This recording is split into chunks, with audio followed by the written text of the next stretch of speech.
আল্লাহ পাক রব্বুল আলামিন সূরা নিসার 34 নম্বর আয়াতে বলে দিয়েছেন আর রাজুলু কাওয়ামুনা আলান নিসা, আর মহিলাদের উপরে কর্তৃত্ব শাসন পরিচালনা করবে একমাত্র পুরুষেরা।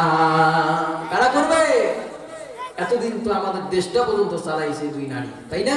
চতুর্দিকে খালি নারী আর নারী, বাড়িতে আসে তাও নারী।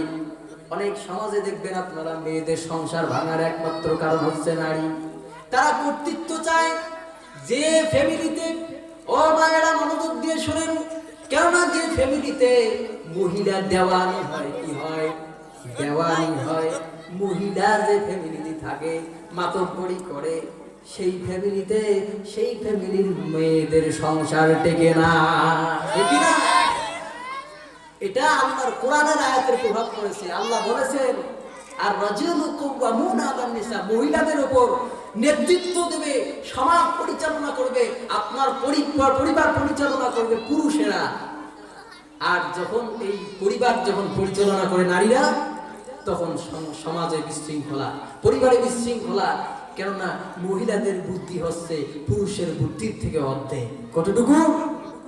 অর্ধেক। ও মায়েরা, আল্লাহর কোরআন ফতোয়া দিয়েছে আপনারা দেওয়ানগিরি করবেন না। আপনাদের কাজ ঘরের কাজ করা, আপনারা বাইরের কাজ অবশ্যই করবেন, কিন্তু আপনারা কখনো পুরুষদের উপর কর্তৃত্ব খাটাবেন না, পুরুষদেরকে আদেশ করবেন না, পুরুষদের কর্তা হবেন না। আপনি যদি এই কাজটা করতে পারেন, আল্লাহ পাক রব্বুল আলামিন আপনার পরিবারের রহমত বরকত দিয়ে ভরে দেবে।